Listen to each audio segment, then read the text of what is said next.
C'est une sacrée aventure, hein. Je vous dis pas. Hein. Ils se sont tous barrés, ils m'ont laissé tout seul sur l'île. Je m'en doutais bien. Ils se sont barrés avec le pognon, monsieur gentil et tout, ils m'ont laissé là. Ah, si je tenais les couillons qui ont éteint et fait disjoncter le moteur du bateau, qui ont percé la coque, qui ont coulé du béton dans les conduits, qui ont cloué les tableaux contre les murs des cabines, je leur foutrais vraiment mon poing dans la gueule. Coulé. Coulé. Nous avons coulé à cause de leurs conneries. J'ai eu juste le temps de sauver mon carnet de voyage et de sauter sur le radeau. Vous l'avez vu, quel radeau? C'est le radeau de l'infortune. On m'avait dit que nous étions sur une île déserte, mais vous êtes des indigènes, vous, là. Quoique j'en vois quelques-uns qui ont sale gueule, hein, quand même. Enfin. Vous habitez là? Oui. Non, vous n'êtes pas de là, vous n'êtes pas de... Non, vous n'êtes pas de Sadirac. Non, vous sonneriez creux davantage. Non, vous n'êtes pas de Sadirac. Vous parlez français? Parce que j'ai vu que le gars qui passait avant, là, il chantait en portugais. Vous parlez pas français? Tant pis, écoutez. J'espère quand même que vous acceptez les migrants. Parce que moi, je suis migrant maintenant. Je suis arrivé là, sans papier. Tout est dans le bateau. Vous l'avez vu, le bateau, là-bas? Ils l'ont coulé, ces cons-là. Et je vais vous dire, je vais finir chômeur aux Bahamas. Je vous le dis comme je le pense. C'est même le président qui l'a dit, ou quelqu'un qui le représente. J'espère que vous aussi, enfin, on verra bien, écoutez. Mais je vais vous dire, c'était super cette croisière. Ça n'a pas duré longtemps, mais c'était super. Vous vous souvenez, l'année dernière, j'étais là. Ils m'ont sorti de l'EHPAD. On ne dit plus maison de retraite. On dit EHPAD. C'est plus sérieux, mais je peux vous dire que c'est pas mieux, ça c'est sûr. La vie de rêve sur ce paquebot. Merci surtout, vous l'avez vu, là, le président, il a dit qu'il faisait de la bienfaisance tout à l'heure. Eh bien, ils m'ont payé le voyage, les escrocs, là. Ils ne se sont pas emmerdés. Ils disent, non. Eh bien, quand j'ai vu que le bateau s'appelait la Méduse, ça m'a mis la puce à l'oreille un peu. Mais, je vais vous dire, ça sentait autrement bon sur le bateau qu'à l'EHPAD, hein, je vais vous dire. D'autre part, les gens souriaient, ils étaient heureux de vivre là sur ce bateau.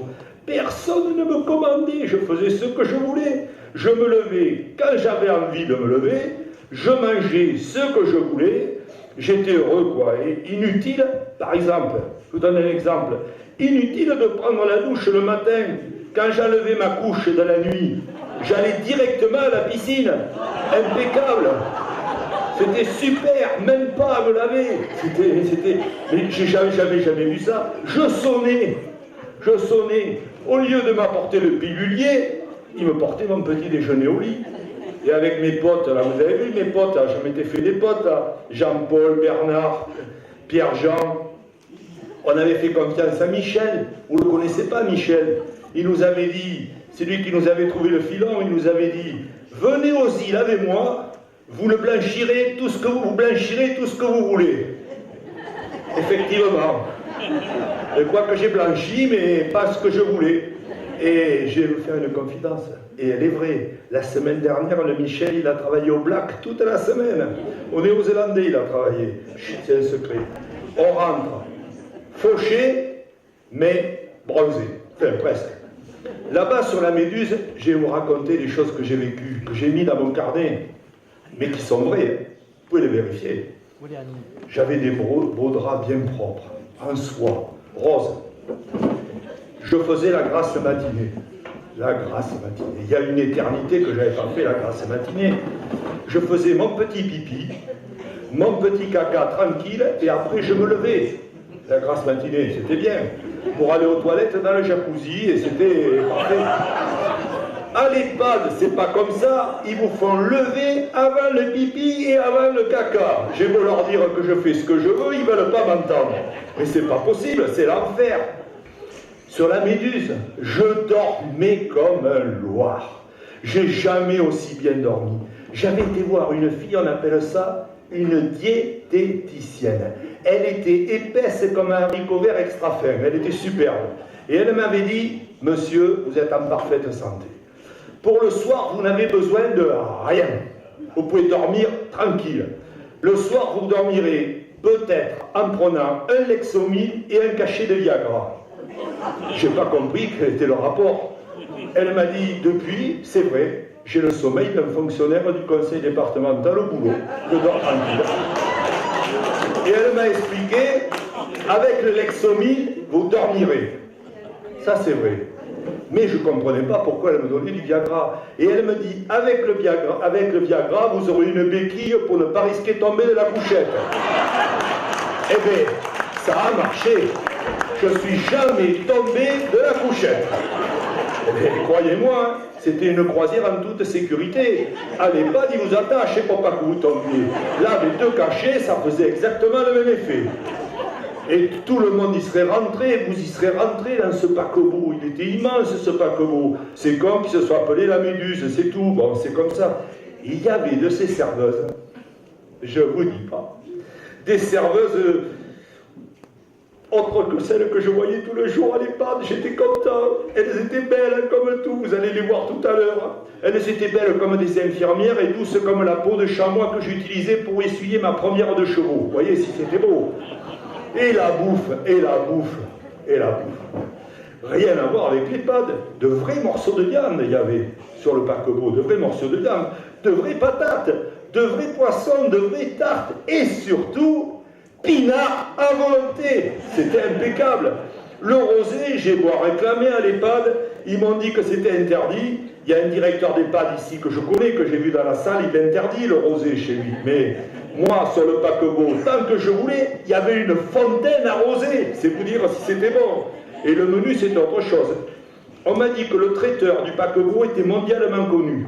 Il s'appelait un truc comme Mongro. Vous l'avez pas vu là, Mongro, il était là tout à l'heure un peu. Il ressemble au cuisinier qui double Ratatouille, là, vous savez, le cuisinier italien, Linguini, là. Il s'appelait peut-être aussi Magret ou Magro, je ne sais pas. Mais en tout cas, je voudrais bien qu'il vienne tous les jours à l'EHPAD. Et il m'a dit que quand il sera à la retraite, il viendrait nous faire les grillades. Alors ça, je suis content. Et il y avait des serveuses toutes en short brillant. Vous allez voir, elles sont belles, elles brillent de tous les côtés. Et je trouvais ça un peu bizarre, parce qu'ils les appelaient des hôtesses. Alors hôtesses, quand j'étais jeune, moi, il y a longtemps que j'étais jeune, les hôtesses, c'était les copines à Michel dans un bar des quais de Bordeaux. Le bar lui appartenait, remarquez, les hôtesses aussi, mais enfin bon. Mais à mon âge, je me contentais sur le paquebot de les regarder, les hôtesses. Je crois que j'avais une touche avec deux d'entre elles. Je me rappelle, elles ne sont pas sur l'île, c'est dommage, peut-être qu'elles vont venir tout à l'heure. Une s'appelait Annie et l'autre Gillette. Deux superbes danseuses du spectacle du soir. 3 fois, je suis allé voir le Rémi Chaud. C'était terrible, le Rémi Chaud. C'était un truc que j'avais jamais vu, même à la fête de la Rosière. J'avais jamais vu un Rémi Chaud comme ça. Des costumes splendides, des danseuses, je vous dis pas. Et surtout, de loin, dans le noir, si vous regardez bien, il ressemble à Claude François. Son surnom, à lui, c'est 110 volts. Parce que vous savez que Claude François, son surnom, à lui, c'était 220, parce que ça n'a pas marché. Et mes potes artisans qui l'accompagnent, vous les avez vus, mes potes, l'électricien, le maçon, le peintre, le carreleur, ils ont tous bossé chez le fils de Rémi François. Ils ont participé aussi, vous l'avez bien compris, à la décoration du paquebot La Méduse. C'est pour ça, les salopards qui m'ont donné une place gratuite, parce qu'ils savaient ce qu'ils allaient escroquer sur des braves gars. À un moment, j'ai eu peur parce que son surnom, Alain, c'était Iceberg. Vous savez, Iceberg, le gars là, vous le connaissez, Iceberg? C'est le gars qui a coulé le Titanic. Vous n'avez pas entendu parler, un mec, Iceberg, il avait coulé le Titanic. Et là, ils allaient davantage pêcher le bar, ou pêcher au bar, et que dans la salle des machinistes, c'est un peu bizarre. Vous les verrez tout à l'heure, ils s'habillent de drôles de façon, avec du cuir, des chaînes, des trucs comme ça, là, un peu bizarre. Ils ont plein de trucs dans le nez, là, je sais pas, je l'ai jamais vu comme ça. Et l'autre jour, j'ai trouvé un nouveau venu, un gars que je ne connaissais pas, dehors au soleil sur le pont. Il regardait passer les femmes. Il s'appelait Jean-François. Vous n'avez pas entendu parler de gars? Bruce Brousteau, c'est ça. Il était sur le pont avec moi. Et il m'a raconté, vous savez, quand on est en croisière, on se raconte des choses. Vous savez ce qu'il m'a raconté? Oh, un truc terrible. Il est allé voir chez le docteur parce que chaque fois qu'il faisait l'amour, depuis quelque temps, à son âge, il avait soit très chaud, soit très froid. Et il ne comprenait pas. Ça, je ne sais pas si ça vous est arrivé. Il était en sueur, et le docteur lui dit, bizarre, j'ai jamais vu ça à votre âge. Il faudra que j'en parle à votre femme quand je la verrai. Je n'ai jamais vu ça à votre âge. J'ai jamais vu quelqu'un qui m'a raconté ça. Quand il a vu sa femme, il l'a raconté, il lui a dit, vous savez madame, votre mari est venu me voir et m'a dit que quand il fait l'amour tout nu, soit il est en sueur et il a trop chaud, soit il claque les dents et il a très froid. Sa femme lui a dit, cherchez pas docteur, c'est tout simple. Il n'a rien mon mari, rassurez-vous. La première fois, c'était le soir du 15 août, et la deuxième fois, c'était le soir de Noël. Entre tard, rien. Et c'est vrai. Je ne dis pas que c'est pas... Alors je lui ai répondu pour le rassurer, parce que c'est vrai qu'à son âge, on a des inquiétudes. Je ne sais pas si vous en avez, mais vous êtes tous jeunes, là, je vous vois. Puis vous n'êtes pas de la même origine que moi. Moi, je lui dis, t'inquiète pas, quand j'avais 20 ans, j'étais MMS. J'étais matin, midi et soir. Oui, j'étais matin, midi et soir. Quand j'en avais 40, j'étais toujours MMS. C'était mardi, mercredi et samedi. Oui. Et quand j'avais 60, j'étais encore, et j'étais fier, j'étais MMS. C'était mars, mai, septembre.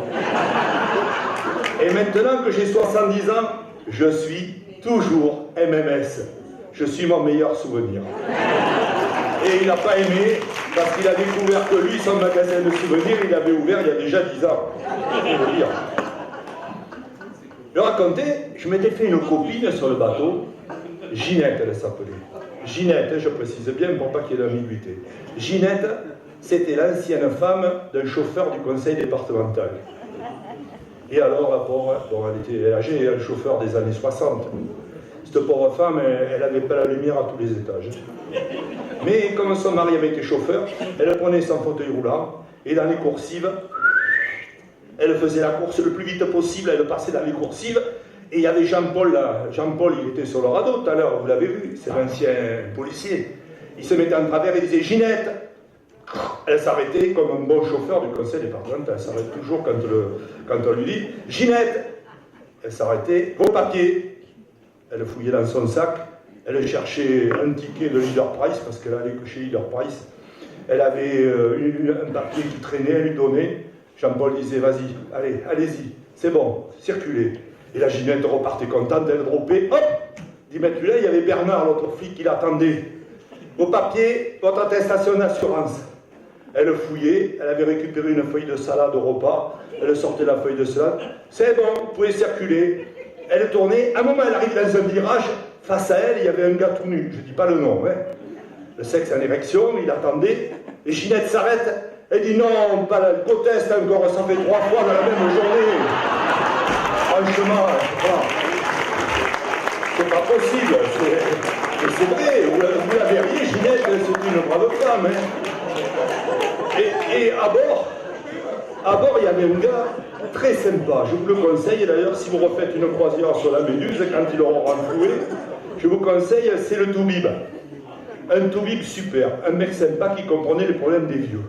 Parce que sur une croisière, je vais vous le confier, il y a beaucoup plus de vieux que de jeunes. Donc c'est un Toubib spécialisé dans les vieux. Et donc moi, un jour, vous imaginez, 8 jours de croisière avec un cool, avec Germaine, dont je vous ai parlé, Victoire, Josepha, et surtout, je m'étais trouvé une Mexicaine qui s'appelait Clara. Je ne vous dis pas. J'étais épuisé par ces veuves joyeuses. Elles ne les arrêtaient pas, elles les en demandaient toujours. Et j'ai croisé Pierre-Jean. Vous l'avez vu, Pierre-Jean, tout à l'heure. Je lui ai raconté mes exploits qu'il ne connaissait plus depuis longtemps, lui, le pauvre. Je n'ai pas arrêté de faire l'amour. Je lui ai dit, terrible, terrible. J'ai rajeuni de 10 ans. C'était terrible, des dizaines et des dizaines de fois, matin, midi, soir. Je suis incroyable. Je suis devenu le Félix. Et Pierre-Jean m'a regardé, il m'a dit, toi, fais gaffe, t'as un point rouge dans l'œil droit. Un point rouge dans l'œil droit. Une connerie, ça.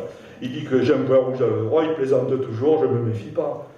Je raconte mes exploits au kiné, là, Jean-François, qu'on appelle Branle-Muscle. Je vais le voir. C'est un mec un peu sympa, mais un peu rude.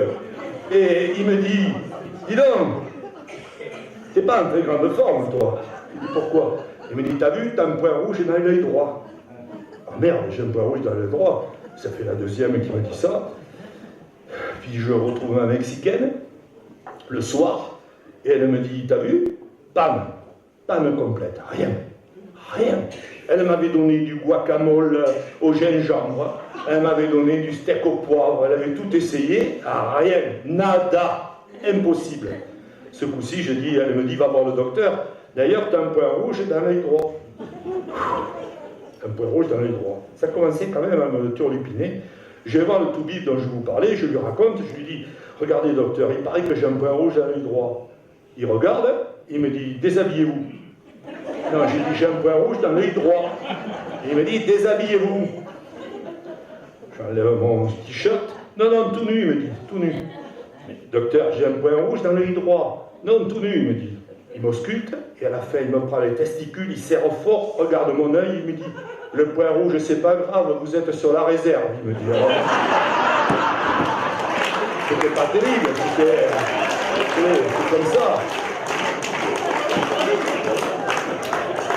Et sur le radeau, vous l'avez peut-être dit là, j'ai discuté avec un copain que je n'avais pas vu depuis longtemps. Je ne sais pas s'il est là, il s'appelle Albert d'ailleurs. Et Albert, c'était le cas, lui, c'est un cas particulier. Il venait tous les ans pour la croisière, tous les ans il revenait avec sa femme pour leur anniversaire de mariage. Et cette année-là, c'était ses 50 ans de mariage, et pour ses 50 ans, il s'était fait attribuer la cabine 69. Et ouais, c'est comme ça, il a roulé. Et il m'a dit que chaque année, ça lui rappelait de bons souvenirs. Je lui ai dit, qu'est-ce que ça te rappelle de bons souvenirs? Il me dit, c'est facile. Le jour où je suis arrivé pour ma première nuit de noces, on est allé au spectacle. On a fait tout ce qu'il fallait faire. Le champagne, le cabaret, tout ça. Et je lui ai dit, c'était super. Il m'a dit, oui, j'avais vu un spectacle le jour de mon mariage que j'ai jamais revu, qui s'appelait Le Casseur de Noix. Je lui ai dit, le casseur de noix, j'en connais des casseurs de quelque chose, mais de noix... J'en connais quelques-uns, il me dit oui, c'était un numéro de sexe kung-fu. Moi j'arrivais de Créon, sexe kung-fu, pas trop ce que c'est. Il me dit c'est facile, je vais t'expliquer. Avec son sexe, on lui mettait une noix, paf, un seul coup, paf, il pétait la noix. On l'appelait d'ailleurs Peter Pan. Et mon copain me dit, moi je suis revenu le voir 50 ans après, parce que le jour où je l'ai vu, il a appelé un spectateur dans la salle, faites gaffe, et il a dit, venez avec moi, vous allez voir si c'est facile de le faire. Et il dit, c'était moi. Et moi, devant ma femme, le premier soir de mes nuits de noces, j'ai échoué au test de la noix. Je n'ai pas pu casser la noix. Et bien il dit, ça fait 50 ans que je m'entraîne, et vous allez voir ce soir ce que vous allez voir. D'ailleurs, je vais aller voir l'artiste. Il va voir l'artiste, il arrive, et il dit, vous ne me reconnaissez pas? Ah non, il dit, je vous ai jamais vu, monsieur.